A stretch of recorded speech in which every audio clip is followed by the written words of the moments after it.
World Sanskrit Day, I offer my humble salutations, pranam, to the Devvani Sanskrit and all my great teachers, starting with my Panditji, Shastriji, who were Prabhulalji Shastriji, who used to teach me Sanskrit when I was in grade sixth.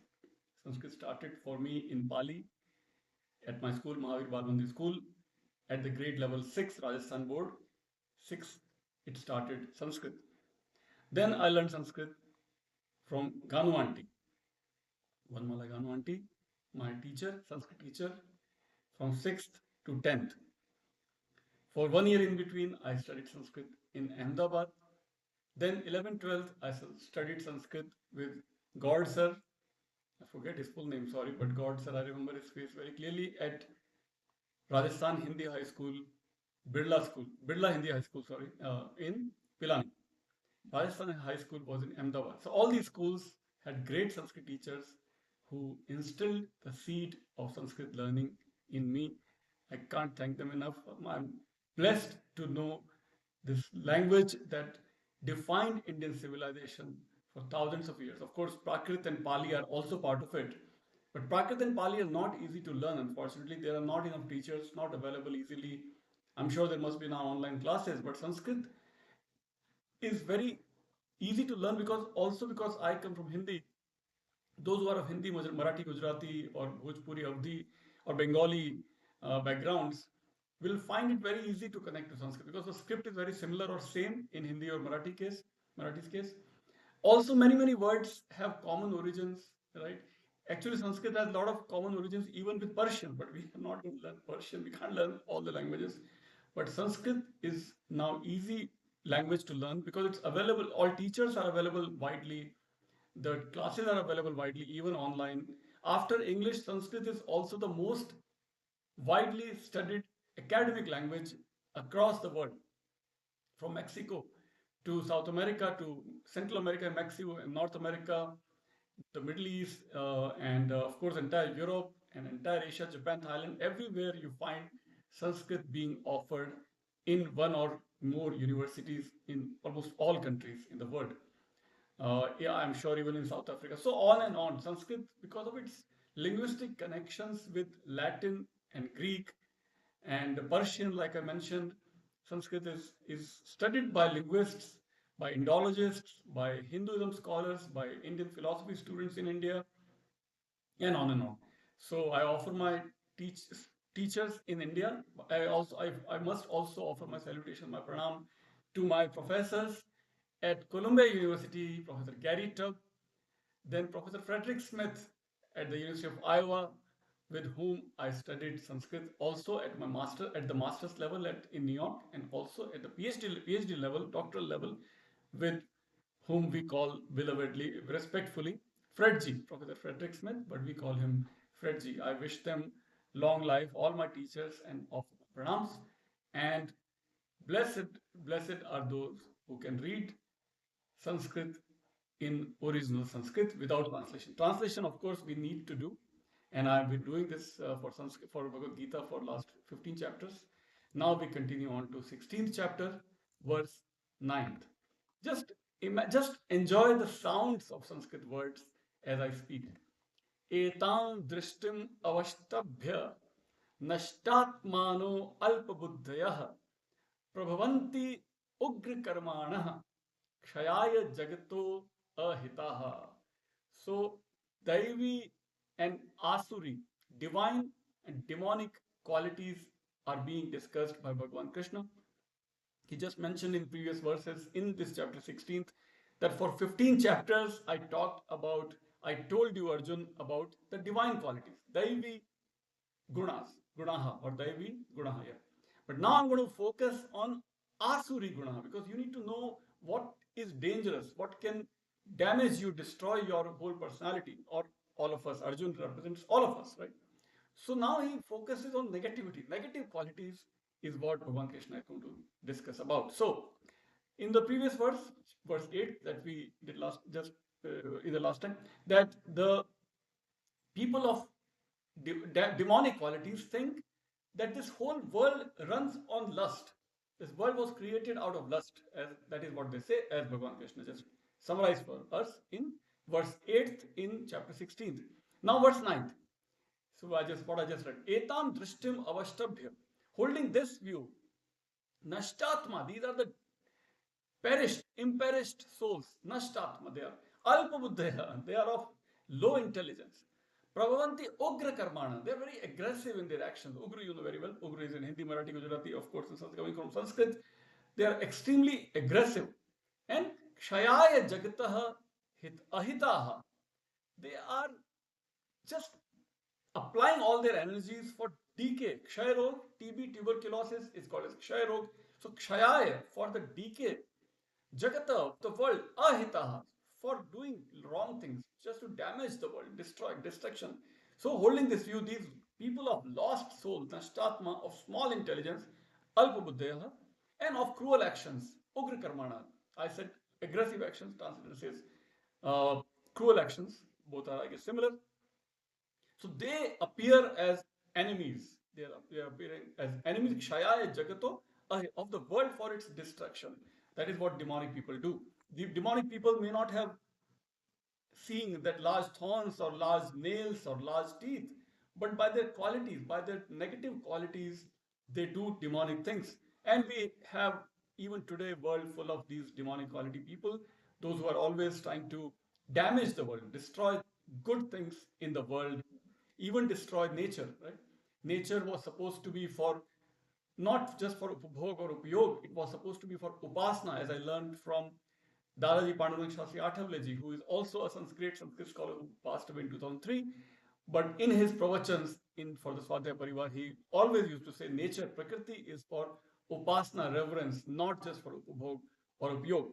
So demons, people of demonic qualities, are consuming so mercilessly that they end up bring about these destructions and damages to the world. All right, now, verse 10th. Kamam ashritya dushpuram, dambha, man, mad, anvitaha, mohat, grihitva, asadgrahan, pravartante ashuchi vrataha. Pravartante, they proceed, pravartante, they spread, they move around. Ashuchi vrataha, their vows are extremely impure, inappropriate, unclean resolves is how translators says here, but inappropriate vows, right? Kamam, desires, ashritya, they are completely surrendered to their desires that are always insatiate. They are never fulfilled. They are never fulfilled. Dushpuram is insatiable desires, always voracious desires.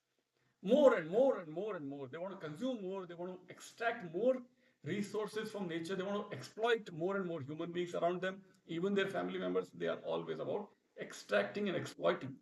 Dambh, all these arrogance, right? Dambh is hypocrisy, exactly. Dambh is hypocrisy. Man, this false pride, arrogance. Mad is also illusion or intoxication. They're anvitaha. They're overwhelmed by hypocrisy, arrogance, and lust. Mohat, illusion, attachment, delusion. Grahitva, they're taken over by delusion. Asad grahan, and they accept all these asad, false notions. They live in this false, imaginary, arrogant, lustful world, and they are consumed by it completely by their desire. And pravartante ashuchi, and they proceed, they roam around, they move around with their unclean purposes, unclean resolves. All right, verse 11th. Enjoy Sanskrit. Chintam aparimeyam cha pralayantam upashritaha kam upbhog aparama काम उपभोग परमा etavad iti nischitaha. Chinta is, you know very well, Hindi, Gujarati, Marathi, many Indian languages have this word. Chinta simply means worry in common language, but chinta can also refer to anxiety, as you know, or thought. Chintam aparimeyam, immeasurable concerns, immeasurable anxiety, immeasurable worries. Pralayantam upashit, until they die.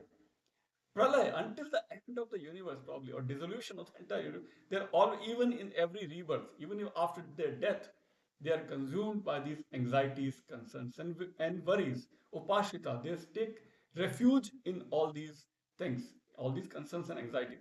Kam upabhog parama. Right? So, gratification of desire as the highest goal. Param, their param goal, supreme goal there is, what is it? Kam upabhog parama. That's to consume and to try to fulfill their desires, which is insatiable, but they keep trying. Etavad iti nishcha. So clinging to immeasurable anxiety, ending only in the death of the universe, that is pralaya, dissolution, with gratification of desire as their highest aim, convinced that this is all. Etavad iti nishchita. They are convinced, they're certain that this is all there is to live life, just to try to keep fulfilling your desires. Verse 12.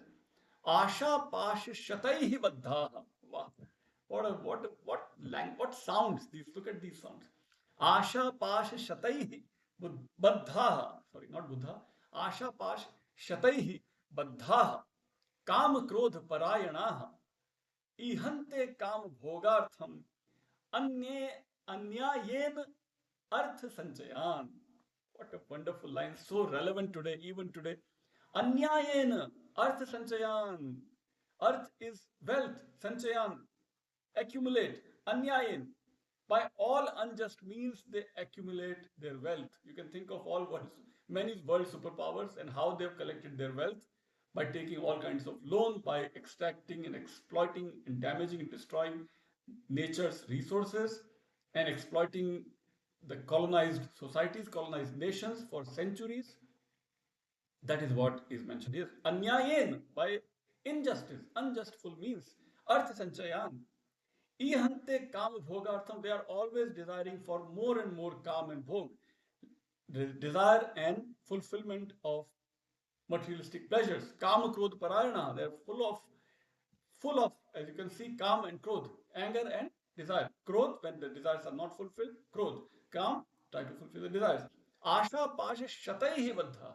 So these bondages, hundreds of these bondages have engulfed them. Shataihi, shatak as you know is 100 century. Shataihi baddha. So centuries or hundreds of these bondages. So bound by 100 snares of hope, devoted to desire and anger, they seek to obtain by unjust means hoards of wealth for the gratification of their desires. Verse 13.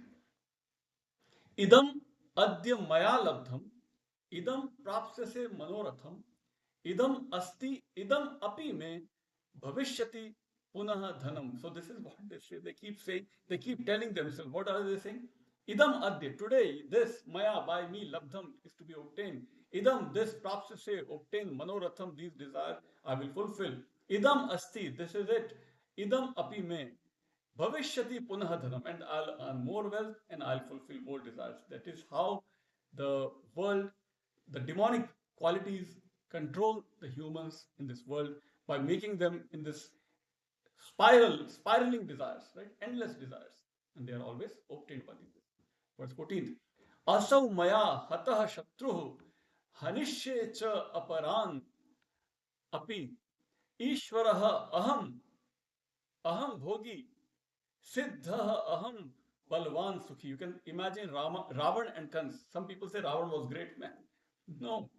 Ravan was demon not because he had seeing or thorns or whatever, big teeth or big nails or whatever, because he had these qualities. Ravan said, Ishvara aham, I am God. Aham bhogi, world is for me to consume and enjoy. Siddha aham, I am the most accomplished one. Balvan sukhi, I am the most powerful and I am the most happy. Right? So asam, and that enemy has been slain by me. Asam maya hatah shatruhu. Maya by me. Hatah slain. Hat and hunt may be most likely connected word. Hunt means to kill, to prey, right? To kill, to damage, destroy, kill. Hata, hanti. Han is the root, yeah. So hata, destroyed, killed. Shatru, the enemies are killed. Hanishye, I will hunt more. I will slay others too. Cha aparan. Already my enemies are killed by me. I will hunt more. I will kill more. Hanishye, cha aparan api. Even others I will kill. Because I am God. I am a Lord. I am the enjoyer. I am successful, powerful, and happy. These are the words of Ravan. Ravan kind of people say these kind of things. You can again imagine world superpower, those who even today live on these kind of demonic qualities. All right, verse 15. Adhyaha abhijanvan asmi. Adhyaha abhijanvan asmi. Ko anyo kah anyah asti sadrishah maya. Yakshe dasyami modishya iti agyan vimohitaha. So extreme ignorance, extreme dark world of ignorance has engulfed them so much that they think I am Adhyaha, I am the wealthiest, Abhijanvan, I am born of a great lineage, great family. Kaha anya asti sadrashamaya, who is there, who is equivalent or equal of me? I am unparalleled, unmatched. Yakshe, I will do my own sacrifice, my own rituals. Ravana also did rituals. That doesn't make him divine. He is still a demon because he says, I'm God. So I'm doing rituals for me. Yakshe tasyami. I will even even if I do philanthropy, I do it for my own selfish motives. So I'm still a demon. Those who are doing all these things for selfish purposes are all those who deny any divine power are all demons, according to the Bhagavad Gita's definition. Modishya, I will enjoy, I will rejoice, I will do charity, and I will do even rituals. But I am still a demon. Iti agyan vimohit. Those are deluded by ignorance because they have rejected the divine phenomenon in the universe and they think I am God. So Hiranyakashipu, Kans, Ravan, Jarasandh, Shishupal are all demons not because they had any demonic physical features, but because they had these demonic qualities. Let's stop here and we'll continue.